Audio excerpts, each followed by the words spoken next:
Hi, my name is Fatima Iqbal Zubair. I'm an immigrant, a public school teacher, and a mother to a son with special needs.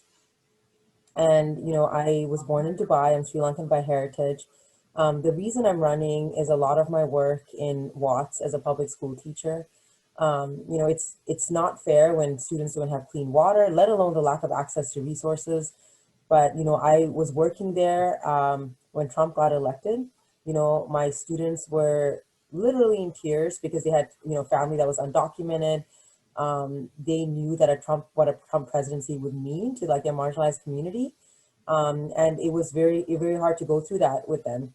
Um, when ICE came into their community, I opened my doors because, I had the privilege of being a citizen and I knew they wouldn't come here. When Trump shut down the government, my students were literally worried about what food they would eat the next day. And the most appalling thing was a lot of the environmental issues, like the lack of clean water at the school and at other places in Watts in my community, the other places in my district.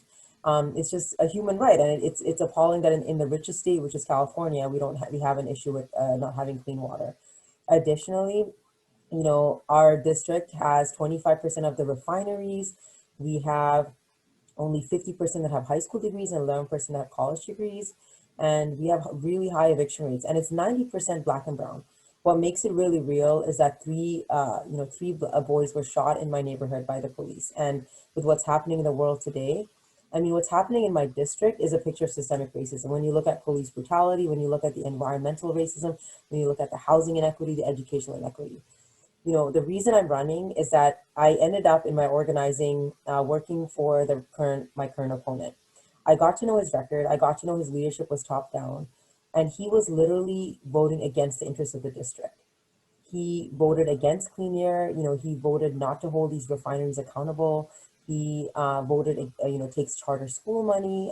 He takes development money. So a lot of the things that he was doing and how he was voting was harming the community. And we gave him his biggest challenge in the primary, alhamdulillah, and now we're set to hopefully win this for the people. Not for any sort of glory, but really to bring justice to California and to my district. We're really happy to be endorsed by Bernie Sanders. We're happy to be endorsed by the Democratic Socialists of America, a lot of environmental groups like Sierra Club and Sunrise Movement, Our Revolution.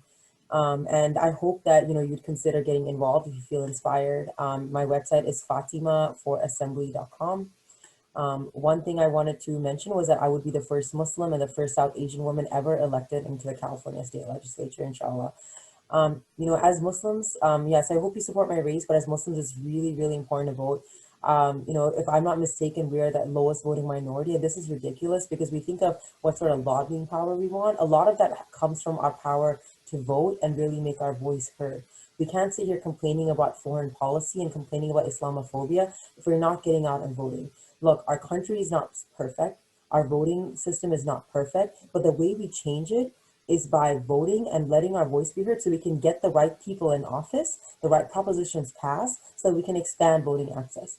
But we have no business complaining if we don't vote. That is our absolute right. It is the way we get our voice heard. So I just really encourage everyone out there, the Muslim community, to vote. And I guarantee that when we vote, it'll be one way of having a stronger lobbying power to getting the things that our community really wants. Thank you so much. Assalamu alaikum.